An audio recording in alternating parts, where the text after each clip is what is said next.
only way to get home on a Wednesday evening after a long day. And hosting you on this live broadcast is Eric Wakabi, Eric with a CK. And today we are going to start the show in a very, very special way. At Auto Connect, we value each and every member of this big family that enables you to get this insightful car content. Also, we value even the Auto Connect community, each one and every of us.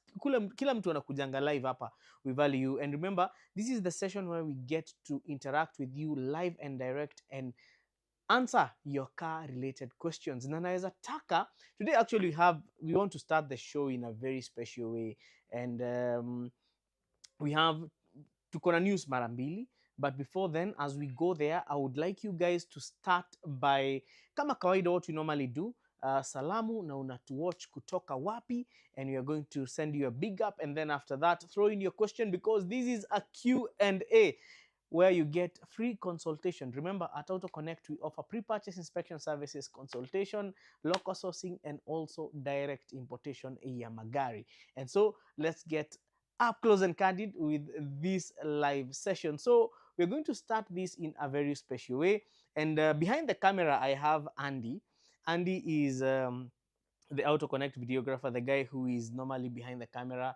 In absentia, we have Steve Simple Boy, ama Steve editing. We also have another very special character called Ken Kaheri. Ken ni yule msee wa strategy, yule msee wa presentation pale, part of the team, na tunapenda hii team sana. But we also have one person who is anakuanga sana, mkipiga simu ni yeye anachukuanga simu, na leo ni siku yake. So the whole Auto Connect family who are watching this live broadcast from Facebook and YouTube, before we get to the question segment, I would like, on behalf of the Auto Connect family, to wish a very happy birthday to Winfred Owangare, who is in absentia today, because today is her birthday. So the message from Andy and I and the whole entire Auto Connect family, we would like to wish you a happy, happy, happy birthday. May you grow to prosper, to have good health, and to continue doing what you do best. We value you. Na weka tu, stay tuned. Tukimaliza live show, tutabonga. So to every member watching, wish Winfred a happy, happy birthday. She's the lady you talk to every time you make that call to Auto Connect to book a pre-purchase inspection, a sourcing, ama ata wakati unataka consultation. She is the first line of communication at Auto Connect. So happy, happy, happy birthday Wangare, and ubarikiwe sana na uishi miaka mingi. Sawa sawa. So I think let's get up close and candid with this. Tuende na news za pili. Now, again, it's all about the Auto Connect family growing and also growing to serve a larger audience in Africa. And I must say, I am privileged to be attending the UCI World Cycling Championships happening in Kigali, Rwanda from Friday, courtesy of Volkswagen South Africa. So asanteni sana pia. Thank you for making Auto Connect an international brand, not only serving Kenya, but serving the entire Africa at large. So big thank you to all our Auto Connect audience. So kutoka Friday all the way through the weekend, we are going to be on a different assignment in Kigali, Rwanda. Sawa sawa. And we would not have done this if it weren't for you guys. Sawa sawa. Tuende kwa maswali since it's a Q&A, but before then, wacha tuanze kusalimia watu. We have Josh Homan, and thank you so much, Josh Homan, for always being here. We have Joe Mathenge from Gilgil. We have Kenyan Mafia. And he's saying last time there were some lagging issues. Hopefully leo haitahitaji service. Now and then, cheers, Bwana Wakabi. Happy to be here. Thank you so much, Kenyan Mafia. We have Dennis Katali. We have Kevin Motweri, Rafael Nyawera, our big fan from County ya Nyeri, kule kwa mtu anaitangwa Wangoko. Liban Abdi from Lodwa ndani ya nyumba. Liban, basi za Liban zilianza kuchapa hiyo mwendo ya Lodwa. I think I need to bring the team there. We board one of the buses, give guys a good review and show them what the northern frontier has to offer. Sawa sawa. Kwanza huko Elias Springs tutataka tembea huko kidogo. Tunaweza pia tembeza trupa pande hiyo.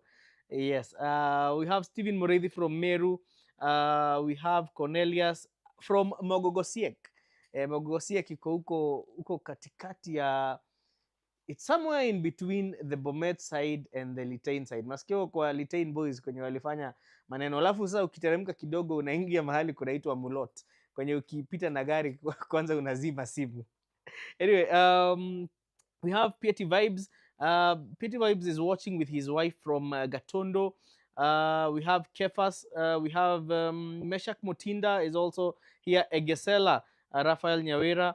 Na naona Kevin Kuria amecheza na Super Chat, so kumbukeni kucheza na Super Chat pia as we go through this live broadcast. So I would like us to start officially with the Q&A. So kama uko na swali that is car related, remember, this is the time to get that free consultation. And also, for the guys who are watching us from Facebook, feel free to answer your questions as well. On Facebook, you can watch us through my personal page, Eric Wakabi Pale.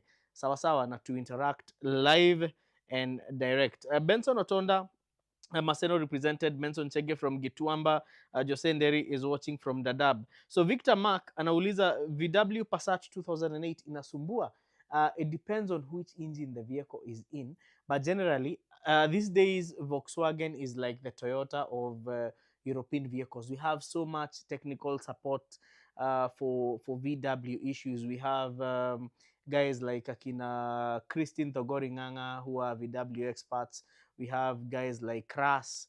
We have other guys like Morey wa pale Nairobi West. So we are having a breed of mechanics that are understanding VWs better. Na sana sana hizo za kitambo kidogo. So with time, I think owning a VW is going to be quite easy even in Kenya. But if you buy, the cleaner the better. Sawa.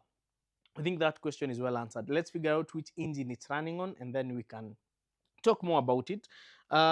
Victor Mark is saying for a first time car owner. Well, for a first time car owner, I would discourage you to get a 208 Passat. Anza na kitu simple kidogo yenye hutatafuta mtu sana. I'm sure even the VW experts will tell you the same thing. It's a good way to start, but I think if you're not experienced with car matters, it is very important that you first of all equip yourself with information and also some experience. Uchukue gari unaweza gongesha gongesha kidogo, gari you can afford to make a mistake, and a mistake that will not end up being very expensive.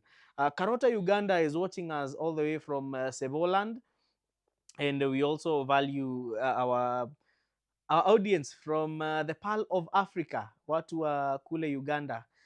Thank you for hosting us about a month ago. We were very happy. We had quite some fun in Uganda.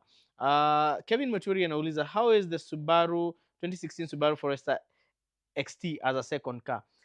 Kevin Maturi, I would like to tell you something about the 2016 XT.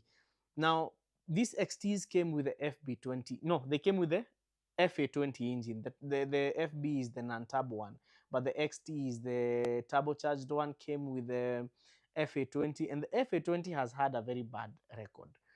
These engines, they are very sensitive and they seize a lot. And kindly note that they are very sensitive to oil. So if you're buying a 2016 Subaru Forester XT, first of all, find out why it is being sold. That would be something very prudent to do.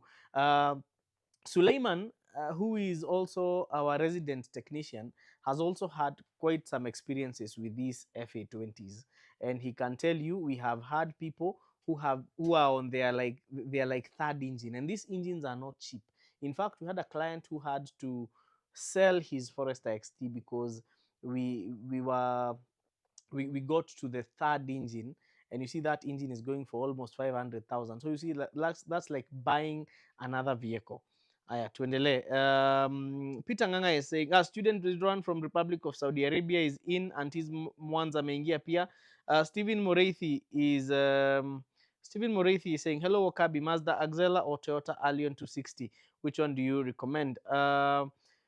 So the Axela would go head to head with the Axio in terms of size, So the Allion would be head to head with the Atenza. But if you're looking at value proposition, um, the Axela, are you looking for locally used or foreign used? I would like to know that so that we can discuss more more about that, because that is something that can go really deep, and it starts by understanding the vehicle.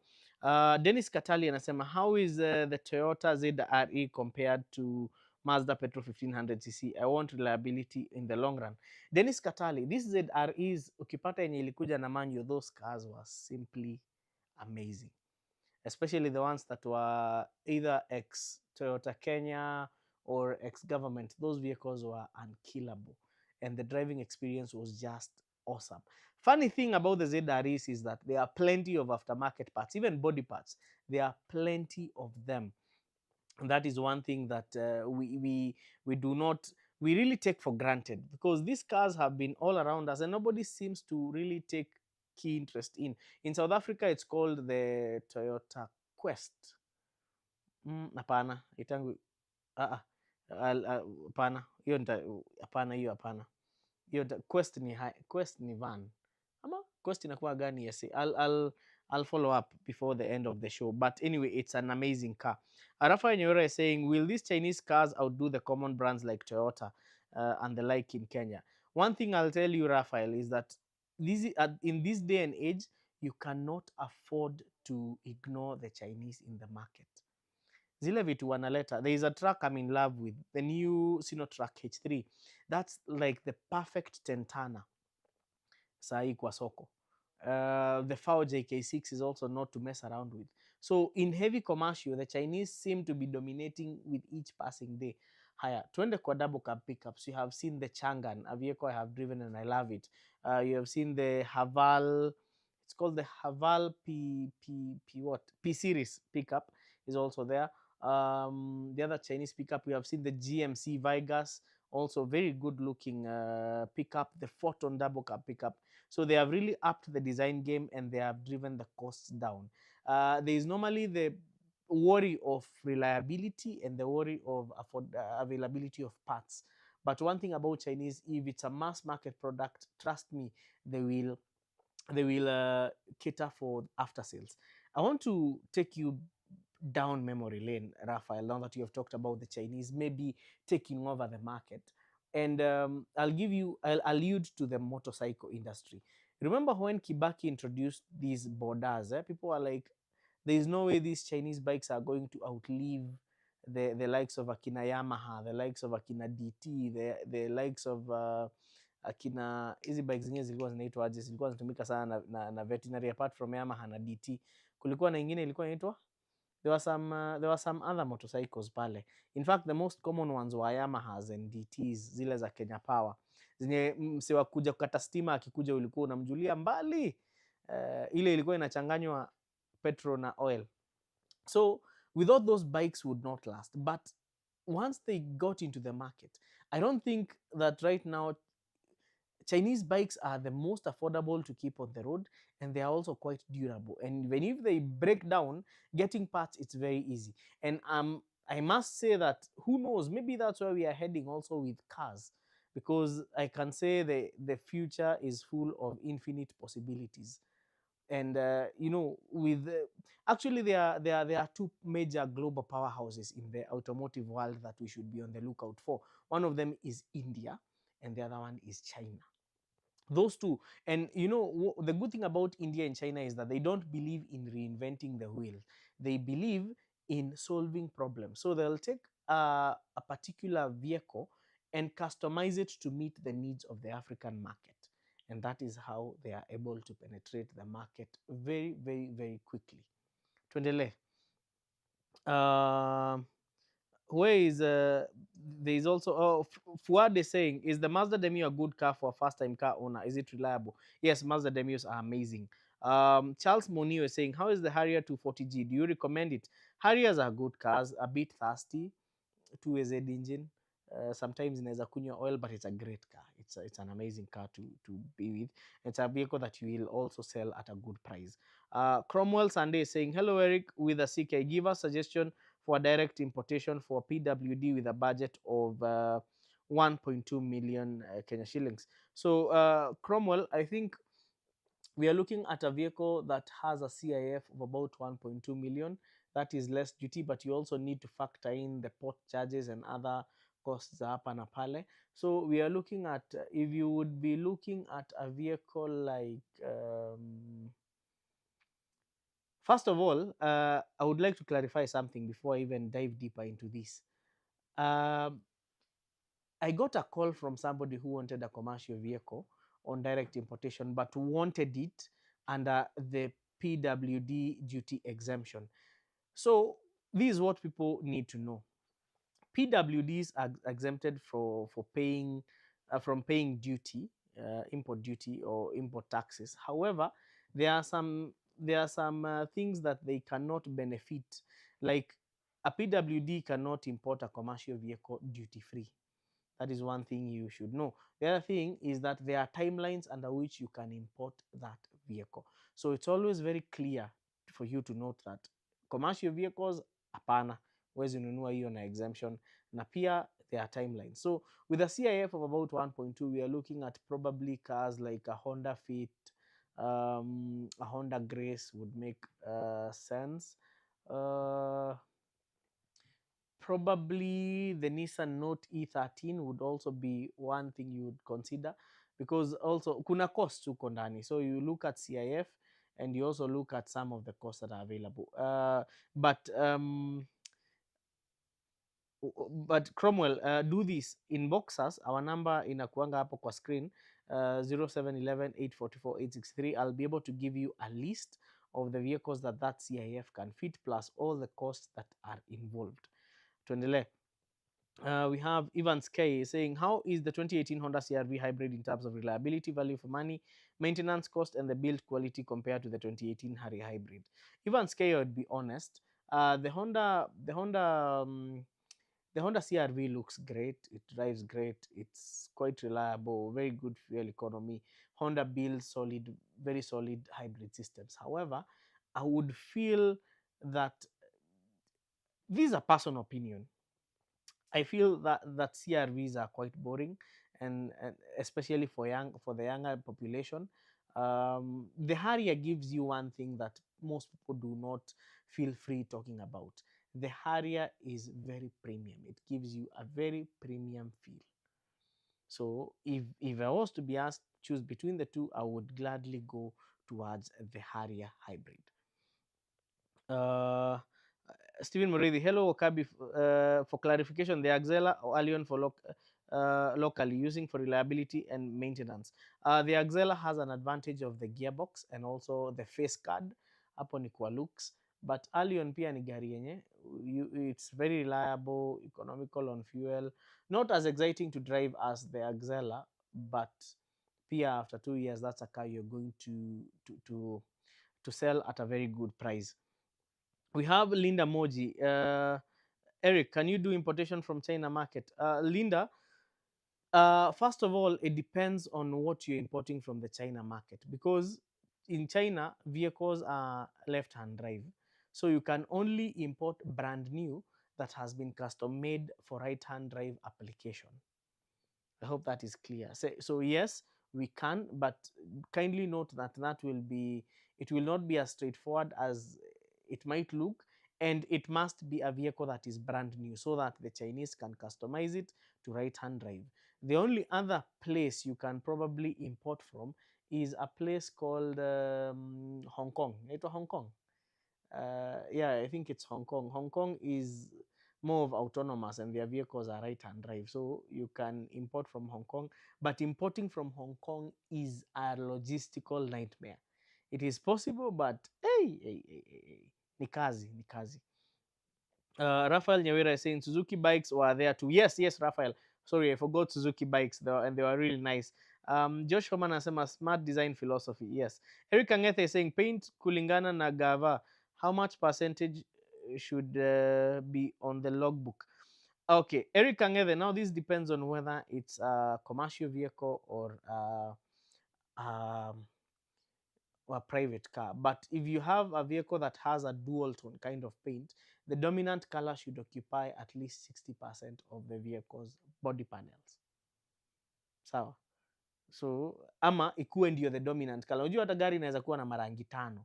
Tuseme gari ni ya marafiki zetu wale wa pale Machakos, Mayakos huko Kitui, huko kunaitwa aje, Machakos, Kitui, Mwingi.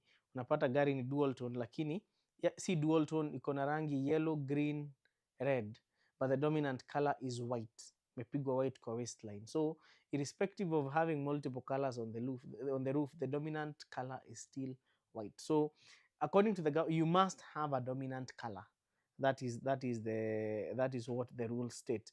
Also, I would like to remind you guys something, that for the people of Eldoret, we have a service station that is called Neon Mobility. Tuko pale Pioneer, and we are there for you. So if you are around LD, unaweza enda pale Neon Mobility and service your car with us. We are ready to serve you. Tuendelee. Matt anasema hello Eric, niliona ukisema kwa podcast ingine hapo, ukisema Subaru eyesight ni safe. Is it more safe than Volvo Sama? Matt, I think if you're talking about safety, and I know this might not go well with most Volvo purists, safety is measured in or is tunasema nini? There is a safety rating ya NCAP, Euro NCAP. That is like it's more of a standard to try and get a safety rating from most of the vehicles. And I think with the global NCAP, we will find that most cars today have a 5-star safety rating. Si magari mingi ziko below 5-star, because all this technology has been integrated into most vehicles, thus zimepandisha safety ratings yao sana.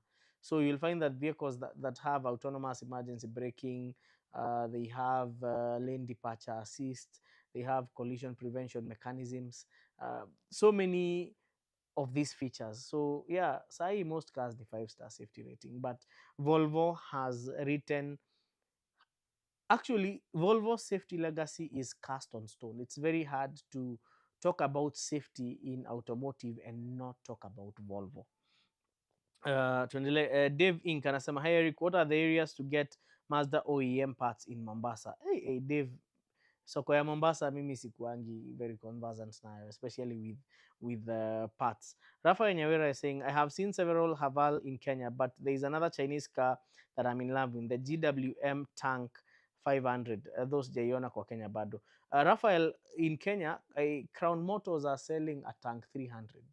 Yeah, so we have several tanks in Kenya. Faud, I thought Indian made the most reliable bikes like Bajaj and Boxer. Yes, they do, but pia Wachina, in terms of, you see, if you go to, and this is something I would like Raphael to confirm in the comments. If you go to mountainous areas like Murang'a, Nyeri, Kerugoya, Embu, Meru, you're not likely to see Bajaj Boxers. Huko ni nduthi za China, akina Captain, Ranger, Tiger, zingine zinaitwa what is this other bike called? Kuna bike ingine inasifiwa na nguvu sana. I'll remember it. Most of them are red in color. Those ones are for the hilly areas. But when you go to those flat areas za Western, sana sana na Nairobi, huko ndiko utapata Bajaj, utapata ingine ya India. Kuna Bajaj Boxer ni the same? No, I think Bajaj and Boxer are different. So it also depends on which demographic areas we are talking about. Sawa. So yes, the Chinese ones are the dominant one, especially in places that these bikes are subjected to very tough jobs. 2020 Cosmas Motiso, are Peugeot spares readily available in the Kenyan market? Yes, Cosmas, Peugeot spares are there. Josender is saying, hi Wakabi, would you please connect me with a good reliable mechanic shop in Nyeri and its environs to take my Mazda Axela? I'm a first time car owner, naogopa kufanyiwa ile kitu. Josenderi, sijui an actual mechanic wa Mazda Axela pale Nyeri, but I can hook you up with a guy called Ken. Ken is a guy who has owned several Mazdas pale Nyeri, so anaweza kuguide on the do's and don'ts and where to get the car fixed and where to get parts from. How are Lexus RX 270? They are not bad. Kevin Moturi is saying, which version of the Subaru SG5 is friendly? SJ5. If you get the SJ5 with the FB20, hiyo itakuwa sawa. Hiyo itakuwa sawa kabisa. It's a vehicle that but they also, if you can't abuse them just because it doesn't mean that you can abuse them. So yeah, if you get the naturally aspirated FB20, hiyo inakuanga gari mzuri, si gari mbaya. Calvin Queens anasema, thank you for always impacting our knowledge. I have learned a lot from this. Asante sana Calvin. We have Kelvin Courier asking, hey Eric, love the comparison between the Vitara and the Subaru XV. What are your thoughts when the Vitara is compared to the Honda Vezel? My thoughts are, it depends on what you're looking for, because they're almost the same size, subcompact crossover SUVs. They are built on a monocoque chassis.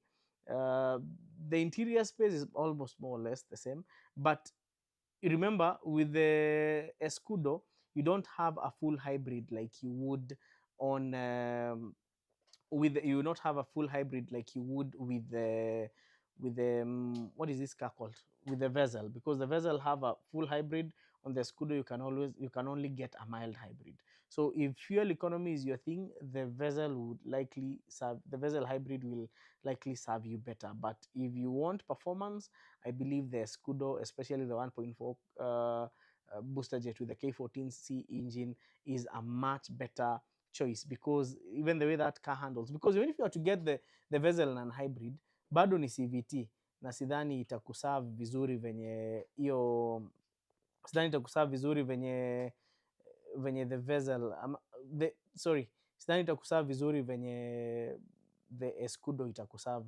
Yeah, but kindly know that I'm talking about the Escudo, not the 1.4 naturally aspirated, the 1.4 booster jet, na pia si ile 1000cc, because kuna ka variant kengine bado ka 1000cc.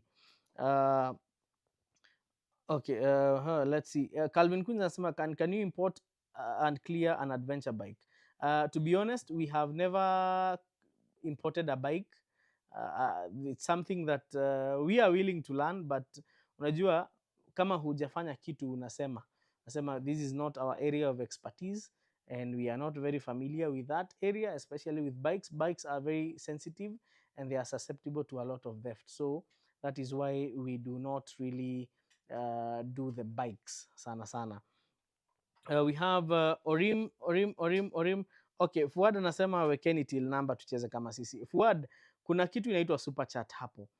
Ukicheza na super chat itaweka utacheza kama we hapo za cabbage. Dennis Katali is saying, kindly bring us Jim Latino. Jim tutamleta very soon. Latino, I'll get in time. I'll yes, I'll try to get in touch with him.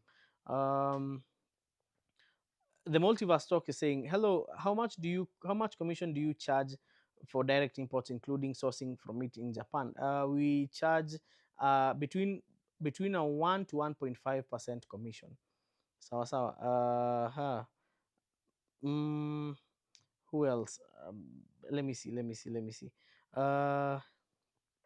Jero is saying, which Impreza should I go for? Asante sana Jose Nderi. We have Jero is saying, which Impreza should I go for? Point A to point B. I want peace of mind, reliability and fuel economy. Ama ni wachana na maneno mingi. Kama ni fuel economy, wachana na Impreza. Yeah, James Carey is saying, hello sir, is it okay to get a Noah fast gen, then change the 1AZ engine to a 3ZR engine? Too much work. Alternatively, keeping the 1AZ by rebuilding ikileta knock.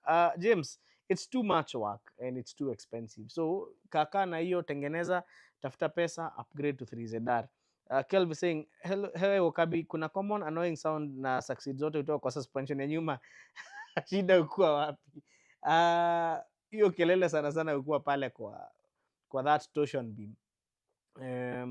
Na I understand, I know where it's coming from, na inaweza kuwa pia inaletwa na spare wheel huko chini.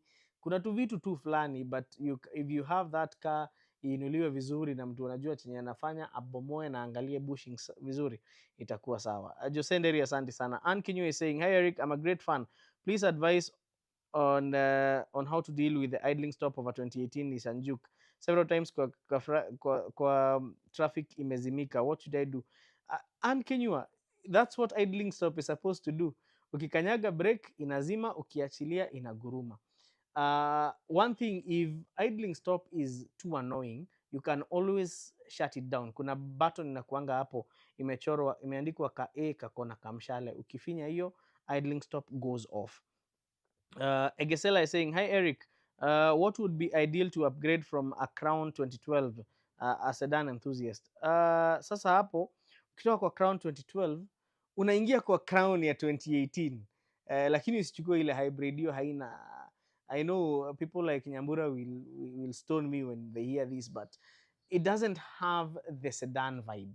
So having a Crown is all about having a big engine, having a big engine and having that amazing sound. Sijui kwa nini nimehang. Okay, Andy sababisha. So yes, upgrading from a Crown would probably get you to another Crown. Yeah. Moses Oworo is saying, hi Eric, I'm intending to buy my first car this year. With my budget, I'm tempted to settle for the Nissan Note E12. Does still inherit mechanical problems? My fear is, what do people say about it? No, the E12s are nice as long as you get a clean one. Alafu you maintain that gearbox meticulously, it will still serve you. Sababu zina serve watu pole pole. Ornim Atsidi anasema, Wakabi hujanijibu, I really need your thought on the SG5 stock budget. Ni SG5s are amazing cars. SG5s are amazing car. Ukipata clean one, hiyo ni gari fiti kabisa. Calvin Queens anasema, I have seen a CX5 KDT on fire hizi sides za Narumoro. What could have been the cause? Vitu ni mingi, inaweza kuwa ni wiring. Maybe the owner set it on fire. Hatuwezi jua. We would need to investigate what was the particular cause. Ann Kenyu anasema asanti sana. Douglas pia anasema asanti. Noshi anasema, hey Eric, which car? Okay, Douglas Vance, hey Eric, advise me on upgrading to Subaru SH5 from 2007 to 2012. They were not bad, but just be very careful on the steering rack issue. Remember, sometimes also these SH5s are very transitional units. You will find that sometimes they have different engines on them. So it is also good to know where you want to, which one you're getting. But sana sana, kwa hizo gari, they were nice. They had a 4-speed automatic gearbox. So that was not like the boring Lineatronic we currently have. The naturally aspirated ones are a bit lazy, but they get the job done. We have Noshi.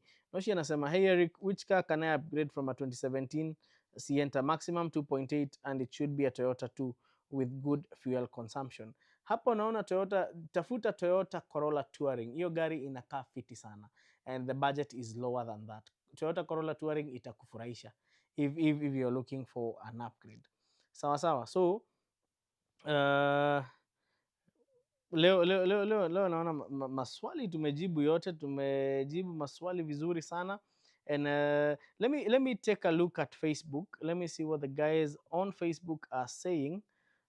Tusikie huko kwa millennials. Unajua Facebook ni ya millennials.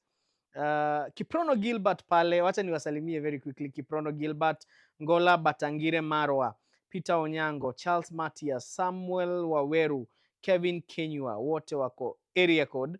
So Kiprono is asking, Eric Wakabi, Nissan NV200, if it's manual, will you still Nissan 2? No. Nissan NV200 is one of the best light commercial vehicles that are even giving the Pro Box a run for their money. So by the way, haikujangi na CVT. It comes with a 4-speed RE0 automatic transmission. Ngola anasema works diko na 800k Nissan Note Vitz ama Honda Fit. Mimi nitakwambia hapo ushike gari inaitwa Honda Fit. Peter Onyango, kindly advise me on where I can get Volvo V60 2017 brake disc in Nairobi. Peter Onyango, talk to a guy called Masharia. Masharia atakusort. Naitangwa Masharia wa Volvo. If you need his number, drop me a message on Facebook. I'll be able to respond quickly.